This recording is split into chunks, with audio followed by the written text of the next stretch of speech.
আমরা কিন্তু সকাল সকাল রেডি হয়ে বেরিয়ে পড়েছিলাম, তার মধ্যেই অনেকটা বেলা হয়ে গেছে। আর শীতের বেলা মানে বুঝতেই পারছো। আর আমাদের গিফট কেনা বাকি ছিল, সেই জন্য আমরা সোনার দোকানে চলে আসছিলাম। আর ব্রেসলেটটা আমরা চুজ করেছিলাম, আর সবাই পরে পরে একবার হাতে দেখছিলাম যে হাতে সেট হচ্ছে কিনা, সেই মতো আমরা নেব, তাই নিয়েও নিয়েছি। আর তারপরে আমরা আংটি দেখছিলাম, আংটিগুলো দারুণ না? আর দেখো, আমাদের তো গিফট নেওয়া হয়ে গেছে, আর আমরা কিন্তু স্টেশন পেরিয়ে চলে এসেছি। বলো তো এটা কোন স্টেশন? বলতে পারলে কমেন্টে জানিও। আর আমরা কিন্তু চলে এসেছি কৃষ্ণাদির বাড়িতে। আর এই হচ্ছে কৃষ্ণাদির মেয়ে, বার্থডে গার্ল। আজকে আমাদের বার্থডে গার্ল। কীরকম লাগছে? পুরো পরীর মতো সেজে বসে রয়েছে, আর তার মধ্যেই আমরা কিন্তু এসে বসে পড়েছি।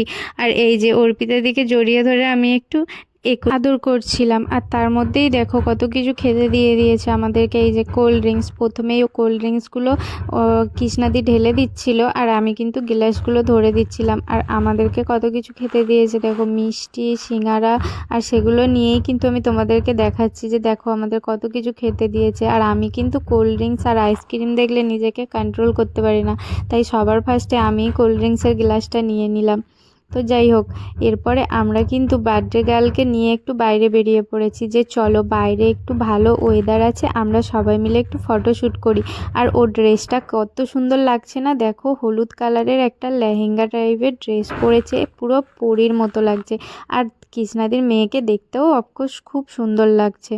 আর এই যে আমরা যে গিফটটা এনেছিলাম সেটা কৃষ্ণাদিকে দিলাম, বললাম তুমি তোমার মেয়ের হাতে পরিয়ে দাও, দেখো কেমন লাগছে।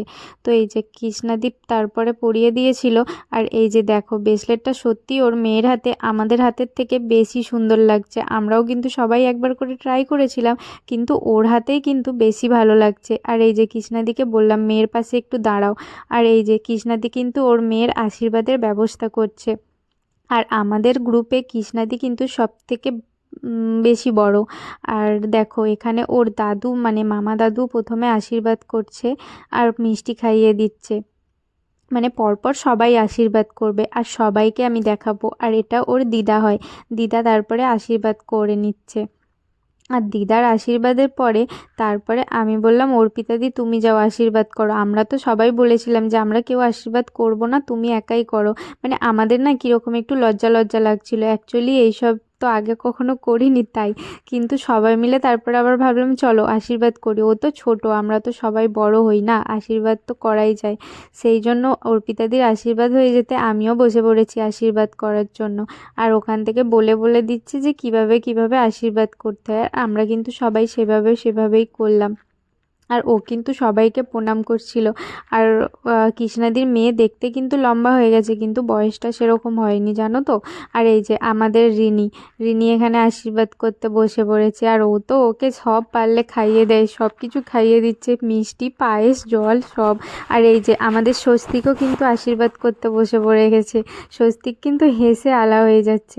তারপরে এনাকে আমি চিনি না, ওদের কেউ রিলেটিভ হয়, আশীর্বাদ করছিল, সেটাও কিন্তু আমি তোমাদের সাথে শেয়ার করলাম। আর এরপরে কিন্তু আমার জিজু বসে পড়েছে আশীর্বাদ করতে তার মেয়েকে। আর জিজু এখানে দেখো ওকে গিফট দিল। আর তারপরে সবার লাস্টে কৃষ্ণাদি বসলো, কারণ ওকে মালাঘুন্সি পরাবে বলে সবার লাস্টেই কৃষ্ণাদি আশীর্বাদ করতে বসলো। যাই হোক, আশীর্বাদ পর্ব তো শেষ হয়ে গেছে, এবার আমরা কিন্তু দুপুরের লাঞ্চ করব। আর এই যে সবাই মিলে লাঞ্চ করতে বসে পড়েছি, তার মধ্যে আমাদের বার্থডে গার্লও বসেছে দেখো সবার সাথে লাঞ্চ করবে বলে। আর এই যে রিনি আমার আর অর্পিতার মধ্যিখানে সবসময় বসার চেষ্টা করে, ওকে আমি ঠেলে ঠুলে ধারে বসিয়ে দিয়েছি। আর অর্পিতাকে আমার সঙ্গে নিয়ে বসেছি, কারণ অর্পিতা মাই বেস্ট ফ্রেন্ড, ঠিক আছে? তো যাই হোক, জাস্ট যোগ, আমরা খুব ক্লোজ ফ্রেন্ড হয়ে গেছি এখন। তো আমরা সবাই মিলে কিন্তু খেতে বসে পড়েছিলাম, আর কৃষ্ণাদি জিজু মিলে খেতে দিচ্ছিল। আর তারপরেই দেখো খাওয়ার পরে আইসক্রিম, আমাদের জন্য কিন্তু আবার আইসক্রিমেরও ব্যবস্থা করেছিল। আর বিকালে কিন্তু কেক কাটিংয়ের সব ব্যবস্থা হয়ে গেছে, এবার কিন্তু হবে কেক কাটিং। আর কেকটা দেখো কত সুন্দর লাগছে। আর এই যে কৃষ্ণাদির মেয়ে পাশেরটা ওর বান্ধবী আর ভাই কেক কাটছে। আর ওই যে কৃষ্ণাদি আর জিজু দুজনেও দাঁড়িয়ে আছে, আর আমরা এদিকে সবাই মিলে দাঁড়িয়ে আছি। আর কেক কাটা হয়ে গেছে, ও কিন্তু সবাইকে কেক খাইয়ে দিচ্ছে। আর কেকটা কিন্তু দারুণ টেস্টি ছিল। আমরাও কিন্তু সবাই ট্রাই করলাম। তারপর অর্পিতাদিকে বললাম, যাও কৃষ্ণাদির মেয়েকে একটু কেক খাইয়ে দাও। আর কৃষ্ণাদিকেও বললাম, দুজনে মিলেই কিন্তু একটু একটু করে ওকে কেক খাইয়ে দিল। তারপরে আমিই আর বাকি থাকি কেন, আমি বললাম চলে এসো, আমিও তোমাকে একটু কেক খাইয়ে দিই। তাই আমিও কিন্তু ওকে একটু কেক খাইয়ে দিলাম। তারপরে আর কি আমাদের বাড়ি চলে যাওয়ার পালা। আমরা সবাই রেডি হয়ে বেরিয়ে পড়লাম।